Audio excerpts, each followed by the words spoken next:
The sign says it all. Welcome to Israel, Saturday morning in Tel Aviv. From Israel, we're here in Caesarea along the Mediterranean Sea, learning about much of the Bible history that, of course, comes out of Israel.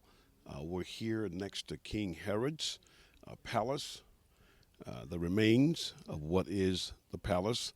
Behind me, a group is learning more from the book of Acts as it relates to Paul standing before Agrippa, Paul making his case, Paul who really did not mind sharing the gospel, Paul who did not mind letting folk know that Christ is the Savior.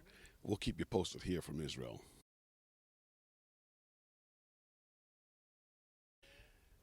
What you're seeing taking place right now is a group from the Baltimore area, and we're learning more about how Paul was able to defend himself. And there he was in Caesarea making a case for Jesus Christ. Isn't it something that back in that day they did not mind making a case for we ought to make a case for Jesus Christ. And what you're seeing is the remains of King Herod's palace, one of the many palaces. If you walk with me over to the other part, you'll see the sea, Mediterranean Sea. Beautiful sight, beautiful scenery, and we'll keep you posted on all that's happening here from Israel. Still so much more to see, still so much more to share, and we can't wait to share it with you here in the Holy Land as we take the pilgrimage. Tim Tooten reporting.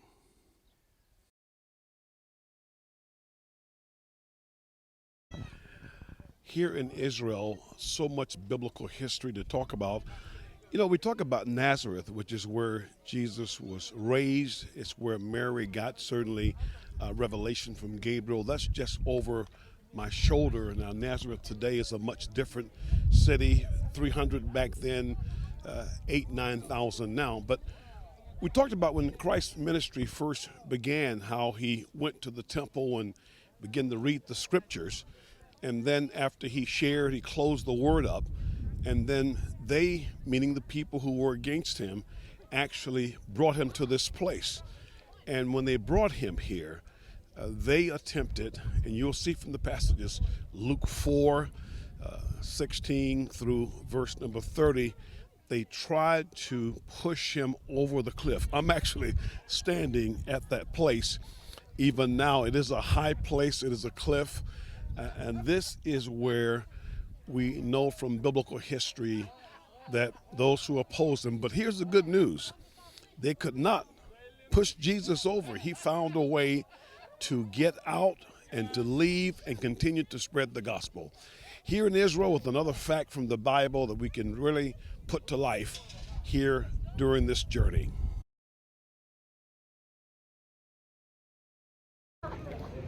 More observations from Israel during our journey here. I'm standing in between two major pieces of biblical history. Behind me, the Church of the Annunciation. If you look through most of the research, it tells you that the home of Mary was actually in an area under this church. Actually, the church was built on what was believed to be the home of Mary. And then if you take a short walk up, you go over to St. Joseph's Church. And that church in particular is where it is believed that in the basement, in the area that was built upon, was the carpentry shop of Joseph, the earthly father of Jesus Christ, so that he would have gotten some early lessons at that location. But again, two major pieces of history right next to each other here in Israel as we do our journey, and we'll keep you posted. Pastor Tim Tooten of Harvest Christian Ministries. Let's talk about the first miracle of Jesus Christ. And if you read the Bible in the Gospel of John, the 2nd chapter, it says that it was Cana of Galilee. We're here in Israel, and one of the stops that we made is an area that it is believed that the wedding took place. You know what happened? The wine ran out. Jesus, the mother of Mary, came and said to Jesus, the wine has run out. She really wanted him to do something about it, she told the servants to do what he says. And they went and got 6 water pots, filled them, and changed the water to wine, the first miracle. Now, it is believed that there is one of those stone jars that are here today. But let's talk about miracles. Let's talk about the greatness of the Lord. And it's right here in Israel. Tim Tooten, another seed of encouragement on our journey in Israel.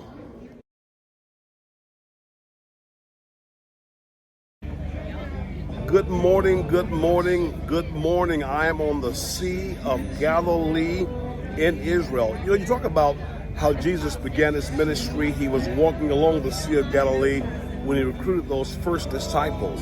And then we talk about the ministry of Jesus, that he walked on the water. And is there any Peter in you? He said, come forth.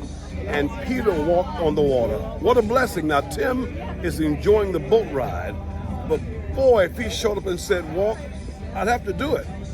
This is a seed of encouragement from the Sea of Galilee. Good morning here in the city of Magdala, and if that sounds familiar, Mary Magdalene, one of the women of the Bible, one who Jesus cast out the demons, one who was very influential in the ministry of Jesus Christ, and we get to walk on the streets and to visit the towns and communities where Christ encountered her. Just another highlight from the Israel tour.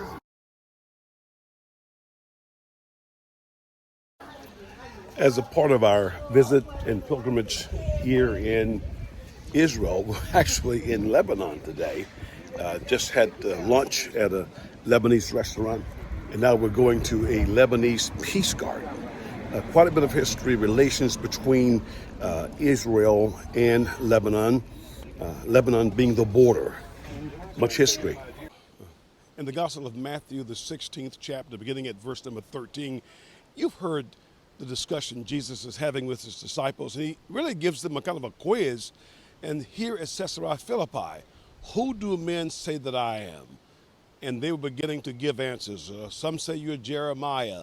Some says you're Elijah. Others say you're one of the prophets. He says, but who do you say that I am? And Peter responded, thou art the Christ, the Son of the living God. And as a result, he said, you know what? You didn't get that from any cliff notes. It was my Father who revealed it to you. Isn't it great to have a revelation? We're here in Israel on a pilgrimage, and that's just another example of how good the Lord is. As you read further in that chapter, Matthew 16, when Peter comes up with the right answer that's revealed by God the Father, he says, you know, I give you the keys to the kingdom, the keys to the kingdom. And Pastor Terry Kirk broke that thing down a little while ago, our friends from Central Christian Assembly. But he says, but the gates of hell shall not prevail against it. Guess what? I found the gates of hell right there behind me. Whatever you're going through, it's not an Israel thing, but your gates of hell may be someplace different, but they will not prevail. They will not win.